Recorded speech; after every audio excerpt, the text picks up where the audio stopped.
Speaker, we're just trying to help Liberal cabinet ministers understand what the rules are. And so that's why I'm asking the Prime Minister. The Prime Minister's cabinet is here and they're listening. He has an opportunity to inform them. If a minister, for example, got a $200,000 gift from someone who was lobbying that minister, would the Prime Minister take action? What action would he take? Would he fire the minister?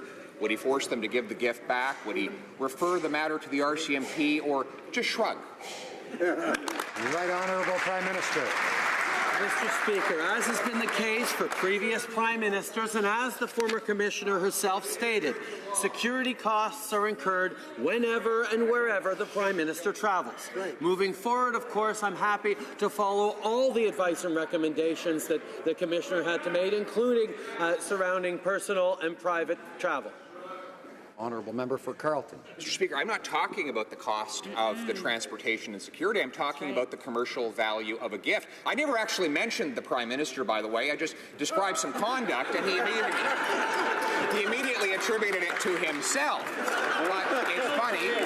An island like the one on which he vacationed, they're advertised for, and they cost a lot of money, Mr. Speaker, approximately $200,000 for the amount of time and the number of people the Prime Minister had vacationing as part of this gift.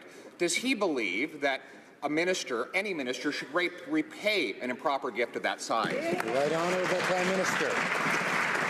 Speaker, Canadians watching Question Period could be alarmed at the tone and the attacks that come back and forth in this place, but they should be reassured that above the partisanship, above the mudslinging, we have an ethics commissioner who looks into allegations, that looks into behaviours, and makes determinations on what happened and what needs to happen going forward. And I actually am pleased that the ethics commissioner made clarifications, significantly put forward recommendations. I accepted responsibility and have endeavoured and will commit to following all the recommendations of the Ethics Commission. The Honourable Member for Carleton.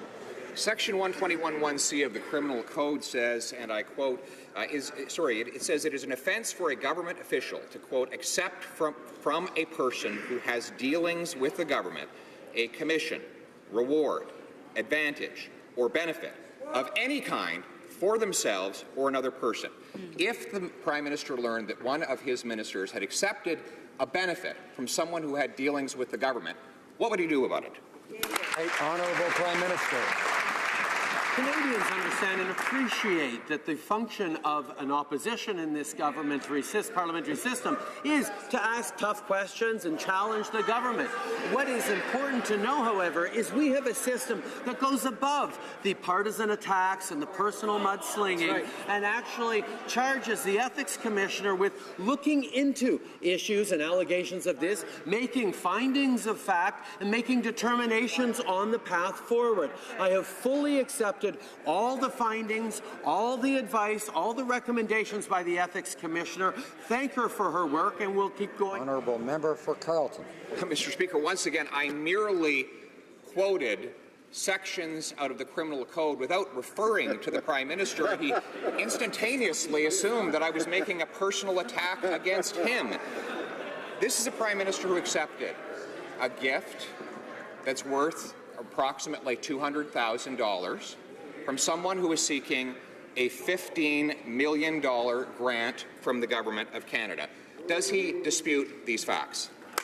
Honourable Prime Minister. Mr. Speaker, the issue we've run into with this particular member opposite before is he was able to say things in the House of Commons out from under parliamentary immunity that he would no longer repeat outside. And the fact is that we have an ethics commissioner whose job is to look at the facts to determine what is public, what is private, what is responsible, what is not, what is personal attacks, what is not. And I accepted responsibility, accept the full findings and recommendations of the ethics commissioner, and that's what reassures Canadians. The member for Carleton. Section 121(1)(c) of the Criminal Code makes it an offence for a government official to, quote, accept from a person who has dealings with the government a commission, reward, advantage, or benefit of any kind for themselves or another person. Was the Prime Minister aware of this section of the Criminal Code when he accepted a $200,000 gift from a person who has dealings with his government. Honourable Prime Minister.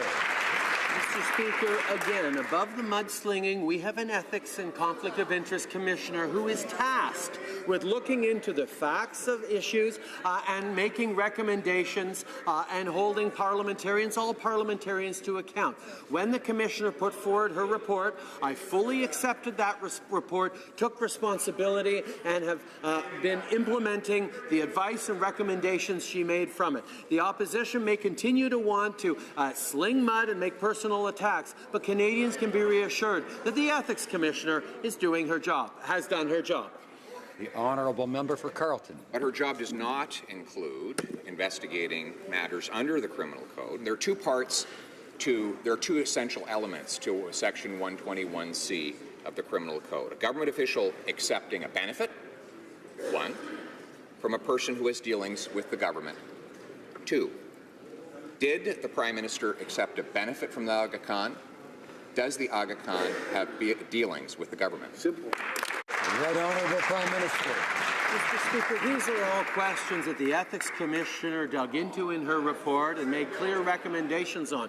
What's clear, however, is that on this side of the House, we value and respect the work done by officers of Parliament. On that side of the House, they continue to question the work of the Ethics Commissioner, just like they did, Mr. Speaker, for 10 years of insulting, minimizing, discarding the advice of officers of Parliament. That's what they did when they were in government. We take a different approach. We respect the great work done by our officers of Parliament. Honourable Member for Carleton. Well, it's not the Ethics Commissioner that's responsible for investigating matters under the Criminal Code, Mr. Speaker. The RCMP is responsible for that. Did the Prime Minister or his office ever discuss his island vacation with any member of the RCMP? Right Honourable Prime Minister. Mr. Speaker, again, the Ethics Commissioner did a complete and thorough investigation at the request of members opposite. I cooperated with the Ethics Commissioner on every step of the way, and her report is fulsome and rigorous. If they choose to question the work that she's done, the quality of work that the former Ethics Commissioner did, well, that's their prerogative. And quite frankly, it's consistent with the approach that the Conservative government under Stephen Harper always had, which is minimize, discard, and ignore the great work done by officers of Parliament. Right. Member for Carleton. Mr. Speaker, I want to be clear. On behalf of the opposition, we fully endorse the Ethics Commissioner's finding of guilt for this Prime Minister. He wrote 4 sections of the ethics law, and now he wants to turn himself into the victim because the opposition is asking legitimate questions about Section 121 of the Criminal Code. Does he dispute that he accepted thousands of dollars of benefits from somebody who had official dealings with his government and with him personally? The Prime Minister. And Mr. Speaker, in this place, we have a system where different parties ask questions and hold governments to account, and it works very well. But what also works very well is Canadians can be reassured that above the mudslinging and personal attacks, we have officers of Parliament, like the Conflict of Interest and Ethics Commissioner, who will dig into the actual facts of the matter, make thorough investigations. We worked with the Ethics Commissioner throughout the fall and can say we fully accept all her findings and have moved forward on accepting all her recommendations.